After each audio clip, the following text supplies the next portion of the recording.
Hello everyone, welcome to That Japanese Man Yuta podcast. And it's been a while since I made the last episode. I've been quite busy because now I make interview videos on my main channel on YouTube. Making those videos takes a lot of time, and I'm writing a new book as well, and writing a book takes a long time, so I hardly have any time for this podcast. But I really enjoy making podcast episodes, and I've got a very interesting topic to talk about today, and it's about why One Piece is so popular in Japan, and it's way more popular than Naruto. One time I checked the best-selling, 100 best-selling manga in Japan. It was a few years ago, and all the top 100 comic books were One Piece, so it was crazy. And the interesting thing is that Naruto seems to be more popular in the States and other more Western countries, while One Piece is more popular in Asian countries. So today we are going to think about why. I think the most obvious explanation will be the differences between those two worlds, because Naruto takes place in this kind of very Japanese world, a mix of old and modern Japanese culture and Asian cultures, while One Piece takes place in a Western world. Western looking world. And if you remember the names of the characters, most characters in One Piece have Western sounding names, and the most characters in Naruto have Japanese sounding names. Actually, so Naruto, nobody has real Japanese names. Well, maybe somebody has, but most people don't have. Naruto, it's not a real name. It's I'm pretty sure you guys know what Naruto is. It's just a slice of fish dumplings that you put on top of ramen noodles. But nobody is called Naruto in Japan, and nobody is called Sasuke either. They sound, but the point is they sound quite Japanese. So people in Japan or in Asia in general are fascinated by the Western looking world of One Piece, while Western people are more fascinated with the world Japanese, Asian looking world of Naruto. So One Piece is more exotic to Asian people, while Naruto is more exotic to Western people. So that's the first explanation. And the second explanation, this is not my explanation, but I've heard that some people say that the quality of the anime One Piece is inferior. I'm talking about English dub, is not that great, so Naruto is better. To me, I don't really know. I think the original versions are much better. For some reasons, I never liked the English dubs of Japanese anime, even though I tend to like French dubs. So maybe in my super subjective opinion, the sound of the English language doesn't always go well with Japanese anime or something like that. I don't know. Let me know what you guys think. But in my opinion, the third explanation is the most interesting explanation. Now, I was actually discussing this with my brother, because my brother is more into manga or anime in general. He's a couple of years younger, but he still reads every single One Piece episodes every week, I think. And when it comes to One Piece, I dropped out a long time ago. It just keeps going on and on and on, and so I don't quite follow the latest One Piece episodes. Although I quite liked some of the first episodes. And I can definitely understand why One Piece is so popular in Japan and not so much in the West. And if you compare those stories, you will see that the Naruto's story is much more coherent and better structured. It's easier to understand Naruto's world in a coherent, structural way and understand each character's position in the story, while the story of One Piece is much more random in a way. If you think about characters, One Piece has way more characters. They just keep coming. And in One Piece, not every character is important. You can have a super weird character in one episode, but he will never appear again. So that's One Piece. And I remember this girl in One Piece who throws this watercolor to people, and like based on the color, it has some kind of psychological effect and stuff like that. And I found that character quite interesting, but she will never appear in the story again. And the thing is, like, characters in One Piece are quite random in their like appearances or abilities, and there's no particular background stories to it. They're just randomly weird in a very random ways, and One Piece is full of those characters.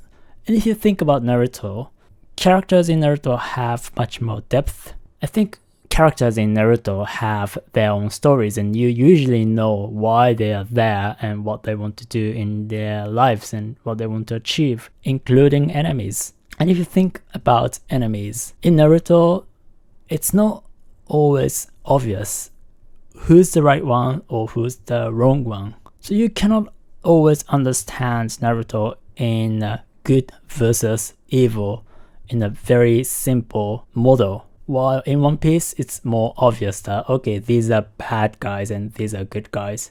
And speaking of the simplicity, characters in One Piece have quite simplified emotions and personalities. So Luffy, for example, he always trusts his friends. He never doubts. And he has very childlike innocence as well. And those qualities are quite exaggerated. So in real life, we don't quite see somebody like Luffy. He is more like an archetype than a real human being.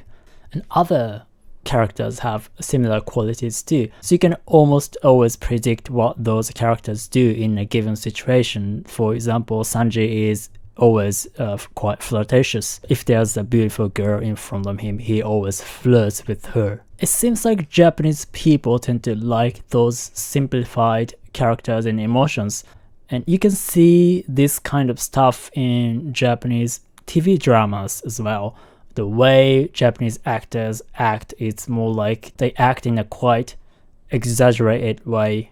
I mean, sure, actors in general tend to exaggerate, but some of the Japanese TV dramas, they do it in a very overt, obvious way. So they don't pretend like they are acting in a natural way.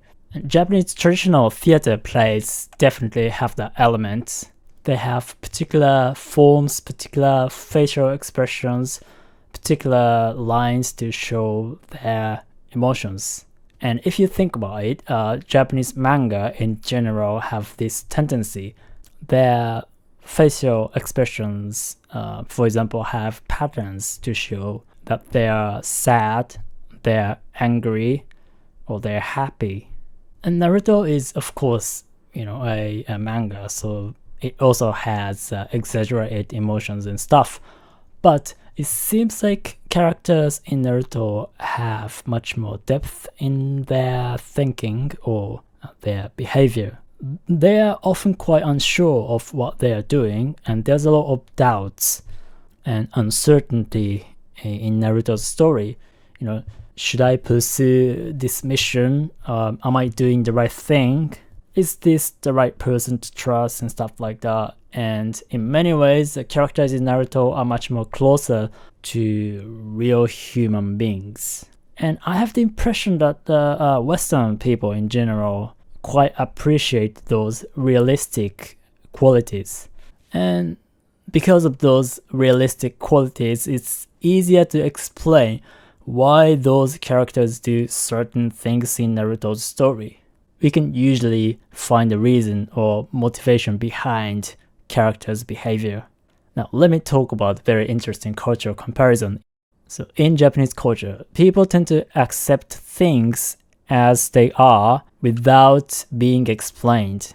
You have to listen to your parents. Why? Well, just because it's just the way it is. You're not supposed to talk on the phone on the train. why? Well, it's just a rule. And if you look at the modern history of Japan, it's quite interesting because one time like people are so fascinated by Western culture. Next thing you know is more like, before you knew it, it's all about the emperor, and after that it's democracy again, and people just adapted to whatever political system that they had in a given moment. And a lot of people, they didn't really question it, they just accepted it because it was just the way it was. So not being able to explain things is not really a big deal for most Japanese people, or many Japanese people. And if you look at One Piece from that perspective, a lot of things are just inexplicable, and people can just enjoy randomness or ridiculousness of some of the characters. And if you look at European history, things are much more ideology based. They have a certain idea and construct their political systems based on those ideas. So they need to explain why the things are, the way they are. They have to defend their ideologies based on reasons. And European philosophy is quite interesting because it's all about explaining things, why the things are where they are. And we don't have that kind of philosophy tradition in Japan. When people talk about Japanese philosophy, it's often like something like Zen, but Zen is not about explaining stuff. It's much more in some way didactic than Western philosophy. It's more about feelings and intuition, and it can be quite enigmatic. So in my opinion, the difference between Eastern mentality and Western mentality is closely related to the difference in the popularity between those two manga. And that's one of the most important reasons. So this conversation is not over, and I don't believe I gave you guys an exhaustive list of reasons. So let me know what you guys think, and feel free to add your own arguments and reasons. And let's continue our conversation in the comment section. If you are watching YouTube, you can just comment on the video, and if you are listening to this elsewhere, you can go to yutaaoki.com/podcast, yutaaoki.com/podcast. Alright, I think that's it for today, and see you guys later. Ciao ciao.